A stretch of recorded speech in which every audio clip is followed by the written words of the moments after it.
Okay, तो आज का क्वेश्चन आंसर सेशन शुरू करते हैं। पहला क्वेश्चन देखो, which one of the following is not a part of a central lathe. जो सेंट्रल लेथ है, तो सेंट्रल लेथ का यहाँ पर बहुत सारे ऑप्शन है, 4 ऑप्शन है। तो कौन सा ऑप्शन जो है वो सेंट्रल लेथ का पार्ट नहीं है। सेंट्रल लेथ का जो है पार्ट्स आप लोगों को पढ़ाया मैंने, ठीक है। तो 4 ऑप्शन देख के बताइए कौन सा जो है वो सेंट्रल लेथ का पार्ट नहीं है। तो देखिए यहाँ पर 4 ऑप्शन है। पहला ऑप्शन है सैडल। सैडल मैंने बताया था, जो लेथ बेड है, लेथ बेड के ऊपरी हिस्से को सैडल कहा जाता है, ठीक है। तो ये लेथ का ही पार्ट है। Option B feed rod. Feed rod से इतना तो समझ में आता है, जो लेथ में हम फीड देते हैं वो किसके थ्रू से होता है, वो फीड रॉड के थ्रू से ही होता है। तो फीड रॉड भी लेथ का पार्ट है। तीसरा है आर्बर। आर्बर हम लोग को बेसिकली मिलिंग मशीन में देखने को मिलता है, लेथ मशीन में आर्बर देखने को नहीं मिलता है। तो आर्बर हो गया जो ऑप्शन सी, वो राइट आंसर, वो लेथ मशीन का पार्ट नहीं है। लीड स्क्रू, फीड रॉड और सैडल जो है लेथ मशीन का पार्ट है। नेक्स्ट है the head stock of a lathe is situated at the. इसको तो आना चाहिए, इसको देख के बताओ। दूसरा क्वेश्चन, जो हेड स्टॉक है लेथ मशीन का, वो किस तरफ रहता है। Right hand in the lathe, lathe machine का दाहिने तरफ। Left hand end in the lathe, left hand में है। Middle of the lathe, middle में है। Bottom of the lathe, lathe bed. यहाँ पर लेथ होना चाहिए था, तो थोड़ा मिस्टेक हो गया। या फिर बेड भी ठीक है, बेड के नीचे। वो किसका बेड, लेथ बेड का, लेथ का बेड के नीचे। तो कौन सा ऑप्शन सही लग रहा है आप लोग को। हेड स्टॉक किधर रहता है। तो ऑप्शन बी होगा, left hand end of the lathe. Lathe machine का लेफ्ट हैंड में हेड स्टॉक रहता है, बताया था ना। और लेफ्ट हैंड में आप लोग हेड स्टॉक रहता है, तो राइट हैंड में क्या रहता है आदित्य। आदित्य बताया ना आंसर। यस। हाँ, तो लेफ्ट हैंड में आपका हेड स्टॉक हो गया, तो राइट हैंड में क्या रहता है, टेल स्टॉक रहता है, टेल स्टॉक। यस हाँ। नंबर 3 क्वेश्चन दिखाई दे रहा है ना पूरा। क्या बोल रहा है, the horizontal feed, cross feed and screw cutting movement, ठीक है। Screw cutting movement in a lathe is controlled by, जो horizontal movement, cross feed, screw cutting movement, जितना भी मूवमेंट हो रहा है लेट पे, ठीक है, वो किस से कंट्रोल होता है।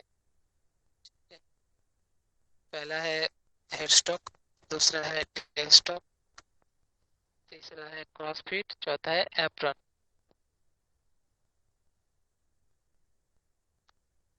कहाँ से होता है, कुछ याद आया। थोड़ा याद करो। मैंने बताया था, जो सैडल है, सैडल के ऊपर क्या रहता है, उसके ऊपर क्या रहता है। Sir head head stock sir. नहीं, हेड स्टॉक पे आपका जो है स्पिंडल रहता है, स्पिंडल के साथ जो है चक रहता है, ठीक है। चक घूमता है, उसके उसमें हम क्रॉस लोग फीट सर। किसी भी जॉब को। ओके, हाँ, क्रॉस फिट रहता है। मतलब क्रॉस फिट से हम लोग ये जो है अ, सारे मूवमेंट कर सकते हैं, ठीक है। क्रॉस मूवमेंट कर सकते हैं, स्क्रू कटिंग के लिए क्रॉस फिट के साथ ही रहता है कॉम्पाउंड स्लाइड, उसके मूवमेंट से हम लोग स्क्रू कटिंग कर सकते हैं। तो ओवरऑल क्रॉस फिट हो गया, जो क्रॉस फिट से हम लोग ये सारे हॉरिजॉन्टल मूवमेंट कर सकते हैं। तो नेक्स्ट 4 नंबर क्वेश्चन पे आते हैं। While drilling in lathe, the drill is held in the. जब ड्रिलिंग करते हैं हम लोग लेथ मशीन पे, तो ड्रिल बिट जो है वो कहाँ पर रहता है, हेड स्टॉक पे, टेल स्टॉक पे, कंपाउंड रेस्ट पे और बेड पे, किस पे। Tell stock sir. Tell stock. और कोई, तो राइट आंसर हो गया टेल स्टॉक। टेल स्टॉक पे हम लोग ड्रिल का जो है बिट को लगा के रखते हैं, ठीक है। हेड स्टॉक पे है, जो हम लोग जिस पे ड्रिल करना चाहते हैं उसको हम लोग हेड स्टॉक के चक में लगाते हैं, ठीक है। और टेल स्टॉक पे ड्रिल बिट को लगाते हैं। नेक्स्ट है lathe bed is made of. Lathe का जो बेड है वो किस मटेरियल से बना हुआ है। Mild steel, cast iron, high carbon steel, high alloy steel. Mild steel basically जो है वो आपका छोटा कोई चीज बनाने के लिए रहता है। माइल्ड स्टील बहुत ही नरम किस्म का जो है मटेरियल है, तो इसीलिए माइल्ड स्टील को नहीं लगाया जाता लेड पेज पे। और हाई हाई कार्बन स्टील जो होता है वो हाई कार्बन और हाई एलॉय जो स्टील होता है वो बहुत ही मतलब एक्सपेंसिव होता है, इसीलिए लेड पे नहीं लगाया जाता।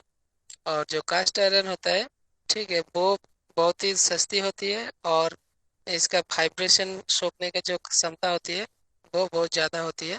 तो इसीलिए कास्ट आयरन का ही लेड वेट बनाया जाता है, क्योंकि जब मशीन चलता है तो वाइब्रेशन प्रोड्यूस होता है बहुत, तो उस वाइब्रेशन को एब्जॉर्ब करने के लिए इस तरह का कास्ट आयरन का यूज किया जाता है।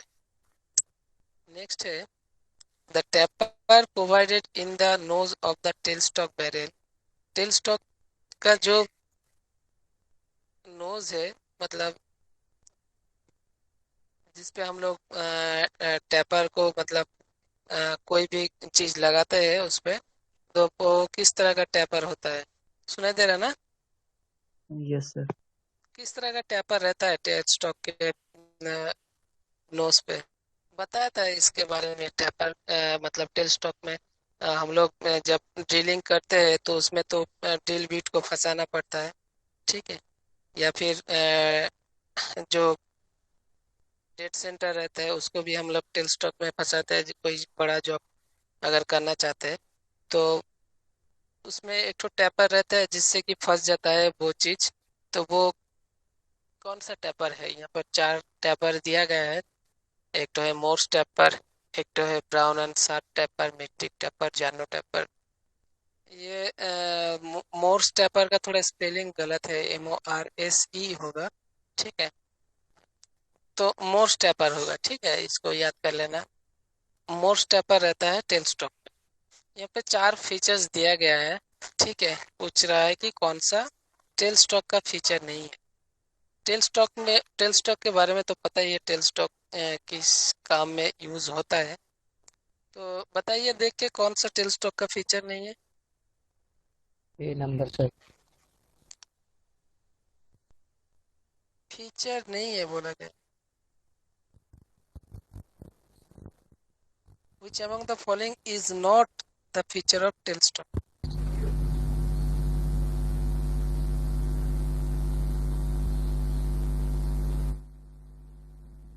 तो ओके, हाँ, ए ऑप्शन ही होगा, इट होल्ड्स द जॉब।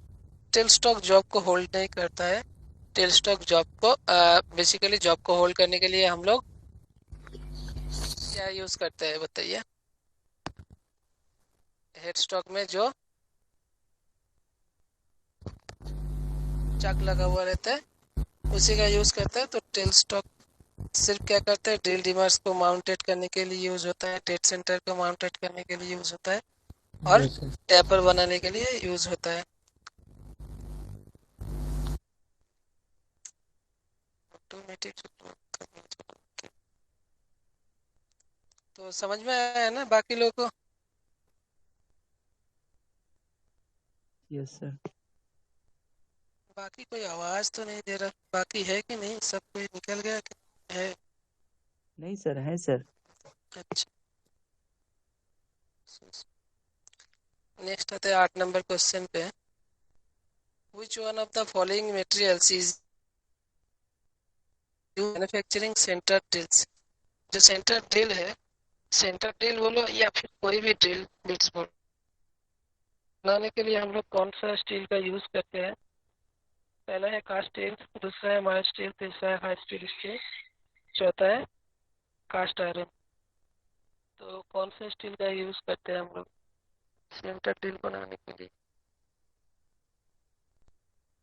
नहीं, कास्ट आयरन नहीं होगा, ये वाला होगा हाई स्पीड स्टील। क्योंकि हाई स्पीड स्टील जो है, मैंने इसको शॉर्ट फॉर्म में बताया था, HSS स्टील बताया था।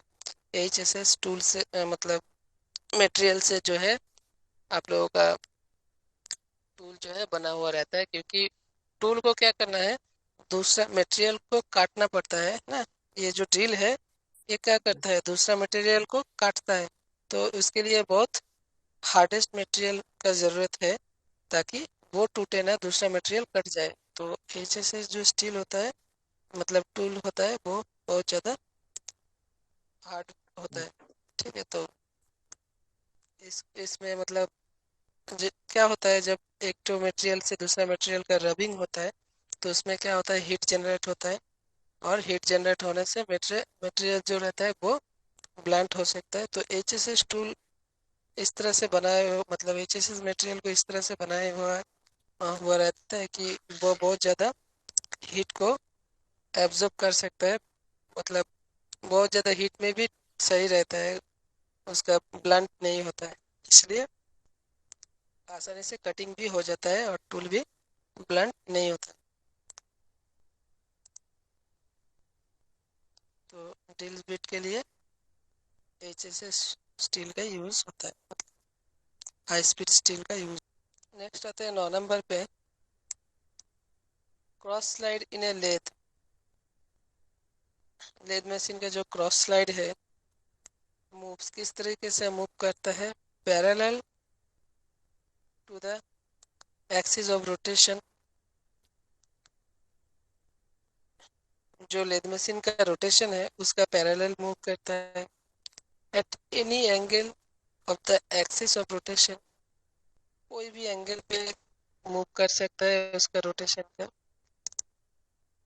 Perpendicular to the axis of rotation, जो क्रॉस स्लाइड है वो लेथ एक्सिस का परपेंडिकुलर मूव करता है, आइदर ए और बी, या ए होगा या बी होगा। तो आपको क्या लगता है कौन सा होगा? ए और बी सर। ए और बी। क्रॉस स्लाइड को थोड़ा इमेजिनेशन कीजिए, फिर इसका आंसर निकल के आ जाएगा। क्रॉस स्लाइड किस तरीके से मूवमेंट पैरेलल सर। और sir angle wise sir, B होना चाहिए। नहीं, ऑप्शन सी होगा, perpendicular to the axis of rotation. Cross slide रहता है जो क्रॉस वाइज मूवमेंट करता है ना,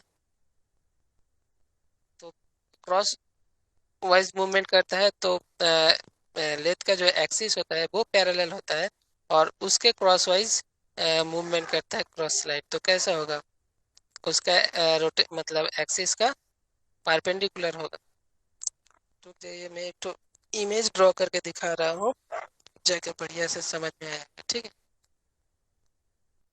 ये हुआ है चक। ठीक है, तो चक इस तरीके से रोटेशन हो रही है।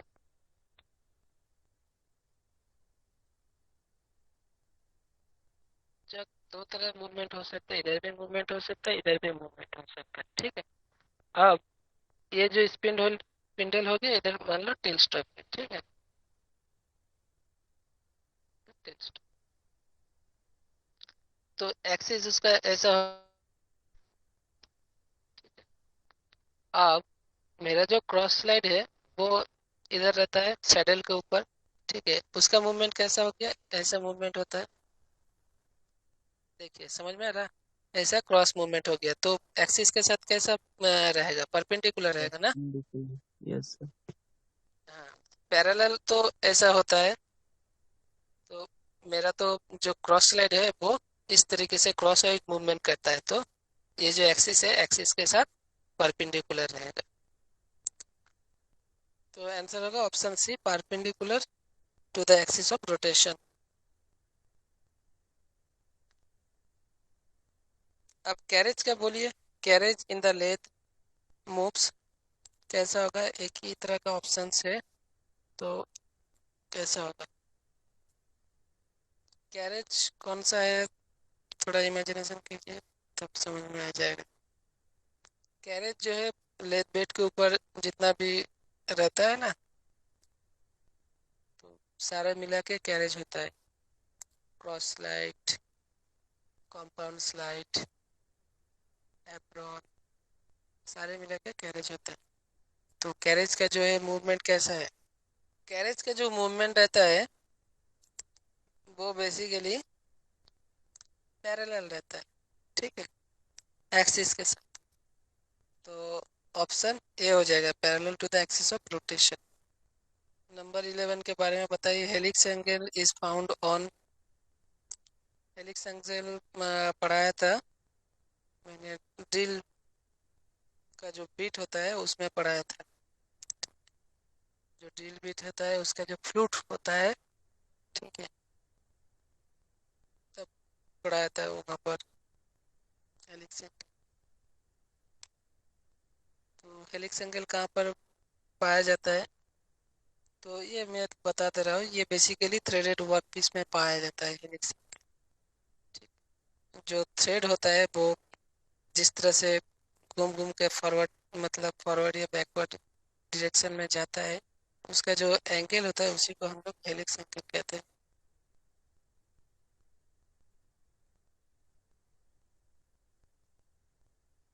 ये आ गया, the face plate is used for turning. Face plate के बारे में शायद आप लोगों को मैंने नहीं बताया था, तो बता दे रहा हूँ।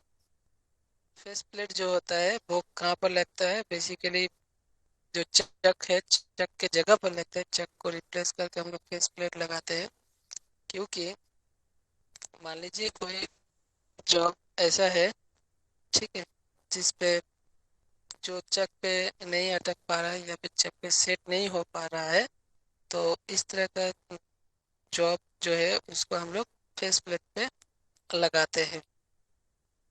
ठीक है, तो कौन सा ऑप्शन रहेगा सही?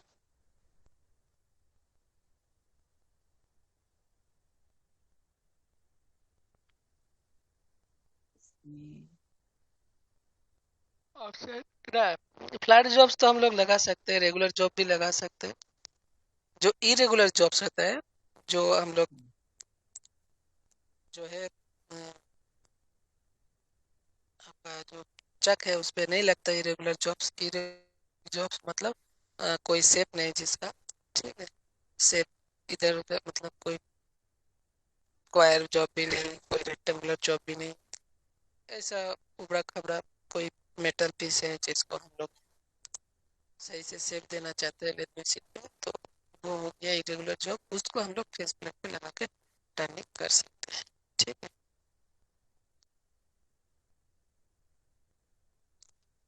है, तो इतना ही मैंने बनाया था। ठीक।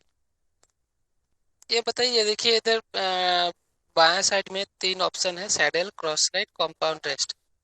ठीक है, और दाएं साइड में 4 ऑप्शन है। तो सैडल के साथ कौन सा ऑप्शन जाता है? बोला है, पहला ऑप्शन बोला, it provide cross movement to the tool. जो क्रॉस मूवमेंट है टूल का वो प्रोवाइड करता है। तो वो सही है क्या, सैडल क्रॉस मूवमेंट कर रहता है? नहीं सर। तो ऑप्शन 1 नहीं होगा। उसका बाद आता है, it is a shape casting having V groups at the bottom. ये एच शेप का है और वी ग्रुप है इसका नीचे। ऑप्शन जाएगा? सर ये भी नहीं है। तो option 3, it can swivel horizontally through 360 degree. ये जो 360 डिग्री मूवमेंट कर सकता है हॉरिजॉन्टली। इसके बारे में सर तो मैं नहीं। बता रहा हूँ, ये जो है सैडल जो है वो 2 नंबर जाए होगा। ये जो है एच शेप है, ठीक है, और इसका नीचे भी ग्रुप है। भी ग्रुप क्यों है मैंने बताया था। सैडल कहाँ पर रहता है, जो बेड है बेड के ऊपर ही रहता है सैडल, और जो बेड होता है लेग का वो भी टाइप होता है। ठीक है, प्लेन टाइप होता है, भी टाइप भी होता है। तो उस जो बेड के ऊपर ही सैडल का जो है मूवमेंट होता है सैडल। तो इसीलिए उस ऑप्शन को देख के ही हम लोग को सैडल के मतलब 2 नंबर ऑप्शन सैडल की तरफ जाएगा। और सैडल जो है वो एज सेफ्टी है, ठीक है, इसको ऊपर से अगर दिखाएंगे तो आपको पता चलेगा जो सैडल जो है पूरा क्रॉस स्लाइड जिस पे लगा हुआ रहता है, क्रॉस स्लाइड कंपाउंड स्लाइड, वो एज की तरह ही लगता है। ठीक है, तो ऑप्शन 2 सही होगा, जो it is as shape casting having V groups at the bottom. ठीक है, तो एक के साथ 2 नंबर जाएगा। उसके बाद बी के साथ कौन सा जाएगा, क्रॉस स्लाइड। क्रॉस स्लाइड के बारे में बताया ना अभी, ये क्या कहते हैं, it provides cross movement to the tool. ये होता है ना नंबर 1, यस तो sir. Cross slide cross movement कराता है टूल का। ये भी हो सकता, ये हो सकता है, ठीक है। नंबर 1 बी नंबर 1 पे गया, तो और सी कहाँ पे जाएगा, कंपाउंड रेस्ट।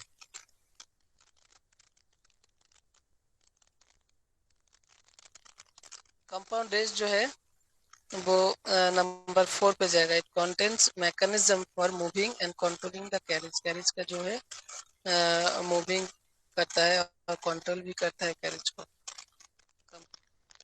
नेक्स्ट आते हैं, ये लास्ट है, इसको बताइए, हेड स्टॉक, टेल स्टॉक और एप्रोन के कौन सा सही ऑप्शन है। सॉरी, ये वाला ऑप्शन अगले वाला के ये दिखाई दे रहा है ना, कंपाउंड रेस्ट का। सी का ऑप्शन जो है वो 3 नंबर ही होगा। It can swivel horizontally through 360। Compound rest जो रहता है क्रॉस स्लाइड के ऊपर, उसके बारे में बताया गया है। तो कंपाउंड वो 360 मूवमेंट हो सकता है, ठीक है। ऑप्शन सी 3 होगा। बी का सर सैडल 3 दो होगा। नंबर क्रॉस, मैं पहला वाला का बता रहा हूँ, saddle cross slide compound slide के बारे में, ठीक है। सैडल जो है वो 2 नंबर होगा, क्रॉस स्लाइड वो 1 नंबर होगा, और कंपाउंड रेस्ट जो वो 3 नंबर ही होगा। दिखाई दे रहा है ना अभी, saddle cross slide compound rest. Yes sir, yes. हाँ, तो समझ में आ रहा है ना। मैंने 4 नंबर यस सर, बताया था, एक मैकेनिज्म वो नहीं होगा, 3 नंबर ही होगा कंपाउंड रेस्ट। Yes sir. अब इस पे आते हैं, हेड स्टॉक, टेल स्टॉक और एप्रोन के बारे में बताइए कौन सा होगा। आदित्य क्या हो गया, आदित्य पूरा चुप हो गया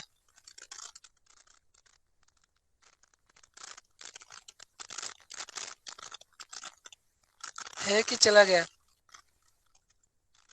हाँ सर। बताओ, हेड स्टॉक टेल स्टॉक के बारे में तो तुमको पता है थोड़ा बहुत, बताओ।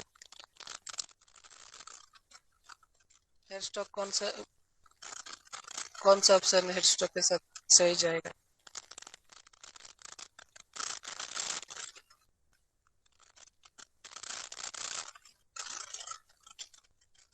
4 ऑप्शन दिया गया है। पहला ऑप्शन बता रहा है, use to support the work piece on the other end. जो वर्क पीस रहता है उसको सपोर्ट देने के लिए अदर एंड पे, एक तो एंड पे तो आपका चक रहता है, दूसरा एंड पे क्या रहता है। हाँ,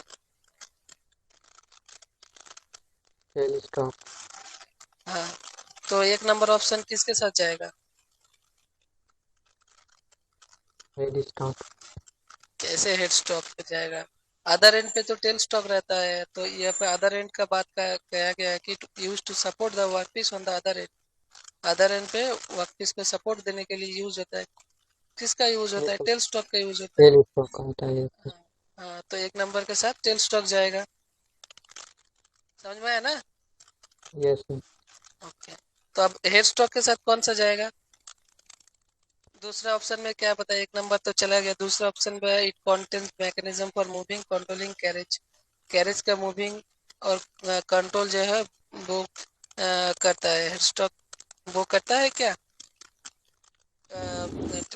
कैरेज का मूविंग हेड स्टॉक से होता है, नहीं होता है ना। नहीं होता सर, वो तो होल्ड करता है। तो 4 number sir. Use to hold and rotate the work piece. देखिए, हेड स्टॉक के साथ आपका जो चक लगा रहता है वो होल्ड करता है, ठीक है। हेड स्टॉक जो आपको या वर्क पीस को होल्ड नहीं करता है। हेड स्टॉक के साथ जो चक लगा रहता है वो होल्ड करता है। तो ऑप्शन 3 जो है वो सही है रहेगा हेड स्टॉक के लिए, सिचुएटेड ऑन द, नहीं तो राइट एंड के बारे में बताया गया। हेड स्टॉक जो है वो लेफ्ट एंड पे रहता है। तो नंबर 4 ही जाएगा, use to hold hold and rotate the work piece. Head stock के साथ क्योंकि चक भी रहता है, चक को हेडस्टॉक के साथ ही मतलब लिया जाता है, तो इधर ऑप्शन 4 ही जा रहा है। ठीक है, अगर ये लेफ्ट हैंड होता तो सही रहता, ऑप्शन 3 जो है।